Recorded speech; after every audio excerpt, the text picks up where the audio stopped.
If I told you you could get an EDC folder running 14C28N steel, aluminum scales with carbon fiber inlays, a button compression lock, and multiple methods of deployment for under $60, you'd probably be a bit skeptical, and understandably so.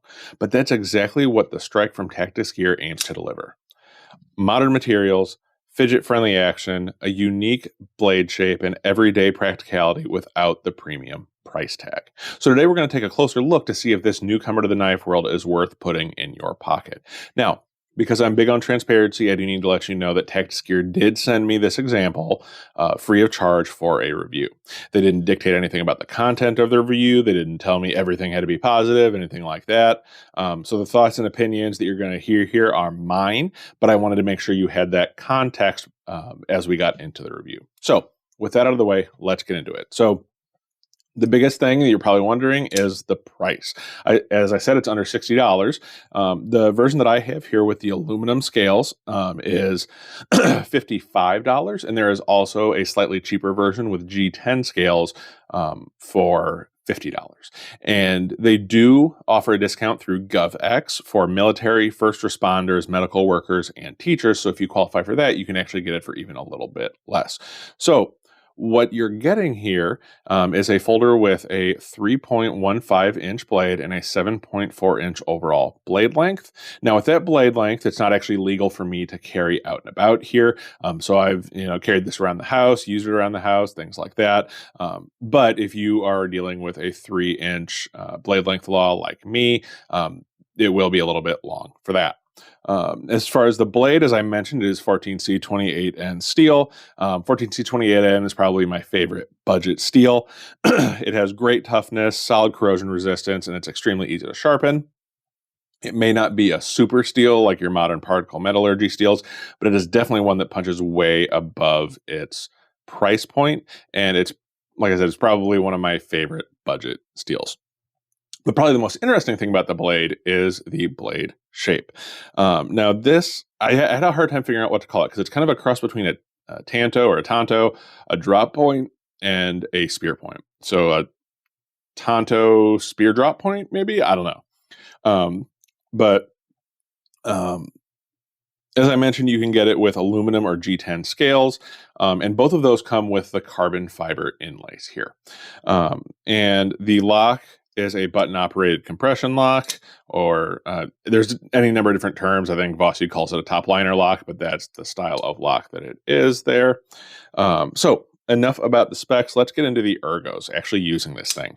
So this is an area where I was actually pleasantly surprised. When I saw the boxy shape here, I kind of thought it would be uncomfortable to use, just a lot of angles on it, but it's actually extremely comfortable for me. As you can see, I can get a full 4-finger grip, and my finger nestles nicely into that little cutout for the thumb stud there, which isn't always the case. Sometimes those are just awkwardly placed to where like it falls in between my fingers and things like that. But with a full 4-finger grip, it falls right into place there.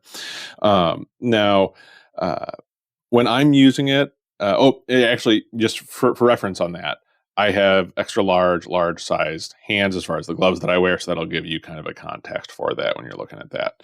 Now there's a bit of jimping here for your thumb, which is nice. I would have liked to have seen them add some jimping farther up the blade, almost like the Kizer drop bear where it goes all the way up, because I just like having that for those, pinch grip kind of cuts and stuff like that. But what they have is really good for your thumb. It actually would have kind of been interesting to see them add jimping that lines up on these scales here too. I know that probably would have added to the cost, but just, if I'm kind of wish listing what I could add on here. Now, as far as the size, it's neither thick or thin. So it's not gonna be like overly filling your hand or just like cutting into your fingers because it's too thin and you're like, squeezing into it or something like that. Overall, I really like it in my hand. It's pretty comfortable. The one spot that I thought might be a hot spot is here when I'm gripping it, just because of where my middle finger sits. So over time, that may become a hot spot for me, but it hasn't really bothered me to this point yet. So as far as the lock and the action, the Strike is riding the recent wave of button-operated compression locks, and I'm here for it. They did something a little bit different with the triangular button here, which fits the whole aesthetic of it, and it just kind of stands out from everybody, mostly using circular buttons, or some of them use kind of like a bar there.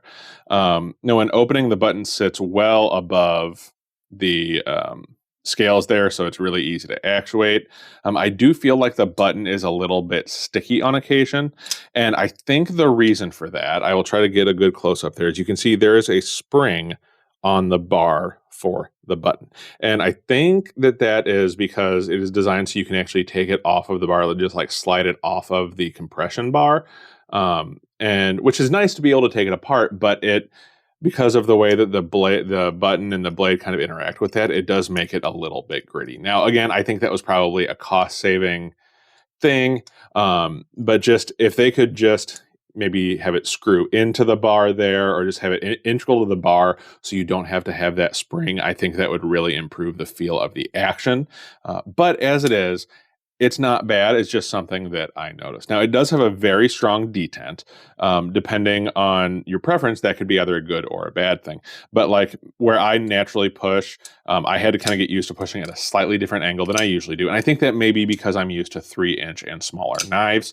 But as you can see, I've gotten used to it. I've gotten pretty good at it. And you have two different methods of deployment with the thumb stud, as you see here, and also a front flipper. Oh, and I'm not good with front flippers, so no shock that I was not able to do it those first couple times. But you do have options as far as deployment, so that is great. So lockup on it is very solid, as you'd expect from a compression lock, no blade play or anything like that as well. So overall, lock and the action are good. I would love if they could eliminate that spring that's on the bar there. But again, cost versus, what you're getting. So as far as carry and practicality, it's neither light or heavy. The aluminum version comes in at 3.15 ounces, and the G10 version comes in a little bit lighter, as you'd expect, at 3 ounces. Now, as we talked about with the Ergos, there's also kind of a middle ground as far as the thickness. So it should fit well in most pockets, and it won't be obtrusive. The pocket clip is a wire pocket clip, which, as long as they're done well, is something I typically prefer. They just tend to be more minimalist. The one thing I do wish is, you can see it doesn't come all the way up to the top of or bottom, I guess, of the scales here. So this is going to be sticking up out of your pocket. I do wish it came up a little bit farther, and maybe just, was even, the top of the pocket clip was even with the top or bottom of the knife, I guess you would call it. I just wish it carried a little bit deeper. But aside from that, I think it's a good quality clip. It has plenty of tension. So yeah, pretty easy to carry and pretty practical. Now the blade shape is, I'm not usually big on tantos, and the reason why is when you're sharpening it, you kind of have to sharpen it as two different blades. Or two different edges. You sharpen this edge, and then you sharpen this edge. Now, over time, what you could do, and probably what I will do over time, is I'll actually sharpen this little tanto point out and just make it kind of a curve there, just because I don't like having to sharpen the two different edges. But it like, especially for box cutting and things like that, it can actually be handier to have that, because you have a different angle, so you can get a different angle on the knife when you're doing that, and just use the front edge. So there's definitely pluses and minuses as far as the practicality of the blade shape, but I've liked it so far when I've used it. So as far as build quality, fit and finish are okay. I do have two small nitpicks. So on one side, and I'm going to try to get it here, I may just give you a different shot for a better close-up, but you might be able to see the carbon fiber inlay kind of sticks out on mine. So it is not completely flush with the scale. Now, is that something that is going to affect the function? No. It's mostly just a fit and finish look thing. I could probably pull this out and then re-glue it down if it really, really bothered me, but it doesn't bother me that much. The other thing is the backspacer. You can see there's a little bit more of a gap on one side than the other. And the finish on the edges, on that edge, you may not be able to see it, but it's just kind of a rough finish on the corner of the backspacer there. So neither of those are deal breakers. It's just, they sent me a knife to review, so I'm going to, look at it real close and look for those things. But again, for the price point of $55, these are mostly cosmetic things, and they're especially the inlay is something that you could fix yourself. Neither of them are deal breakers for me. The blade came pretty reasonably sharp. It was able to cut paper right out of the box, which is kind of my base standard for a factory edge. If your blade can't cut paper out of the box, then you need to work on your sharpening at the plant. But this one was able to cut paper right out of the box. There's no blade play when it's locked.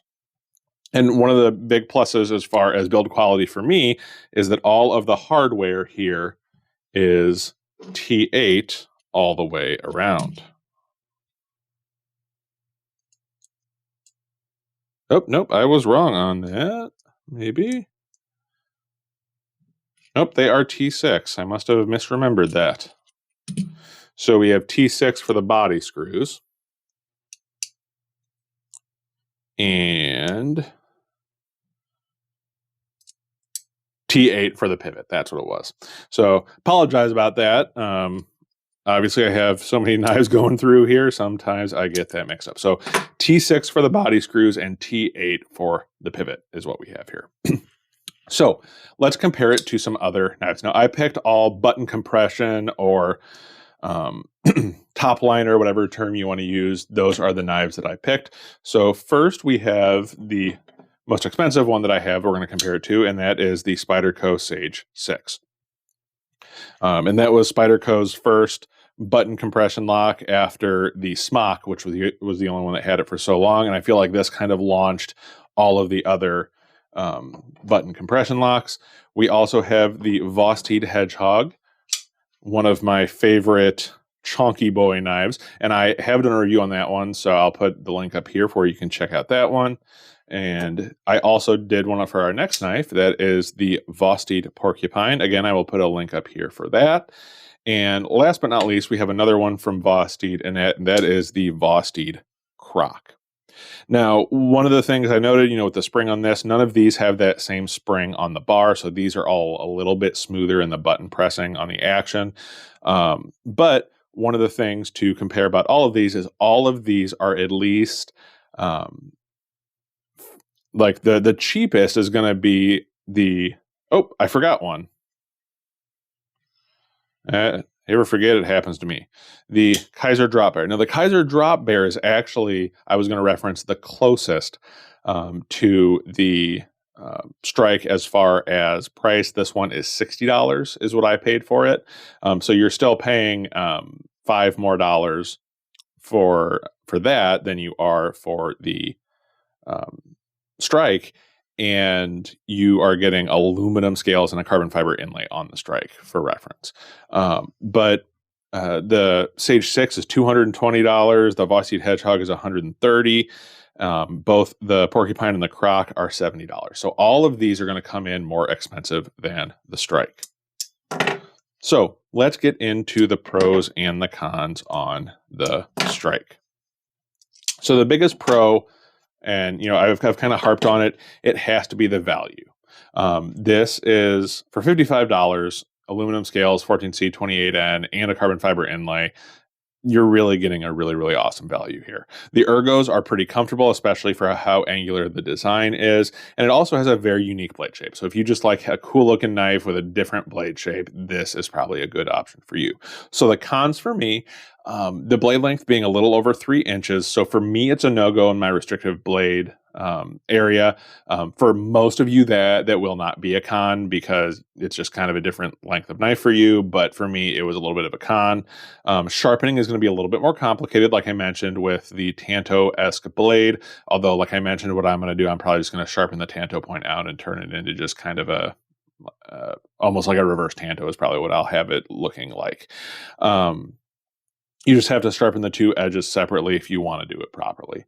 The couple fit and finish issues that I mentioned, like the carbon fiber inlay not being level here, and the space and the finish on the edge of the backspacer. Those are little areas that they could work on for improvement. None of it affects form and function, but a couple of things to improve on. And as I mentioned, the spring on the button here or the button bar there. I would like to see them maybe figure out a way of eliminating that so you get a smoother button press to the action, because I really feel like that would help the action of the button a lot. And last but not least, they are designed and prototyped in the US, but these are manufactured in China. So if that matters to you, that could potentially be a con. But for $55, you have to kind of expect that. So overall, I think the Strike is a pretty impressive entry for a new company. For around $50, again, you're getting aluminum scales, 14C28N steel, a button compression lock, and multiple forms of deployment, and that's a lot of knife for the money there. Now, it's not perfect. I talked about the couple fit and finish issues, and that blade length may rule it out for you, and also just the design of the button could use a little bit of improvement, but you have to kind of frame that all in the $50 to $55 price point. But if you're looking for something that's a little bit different, that delivers solid performance and great value, this is definitely a knife worth checking out. And you can check the description and the pinned comment for links for where to get one for yourself. But what do you think? Is the blade shape cool and unique, or a little bit too weird for your taste? Let me know down in the comments. And if you found this review helpful, make sure to like and subscribe so you don't miss the next one. And until next time, take care of yourself, take care of each other, and I'll see you in the next video.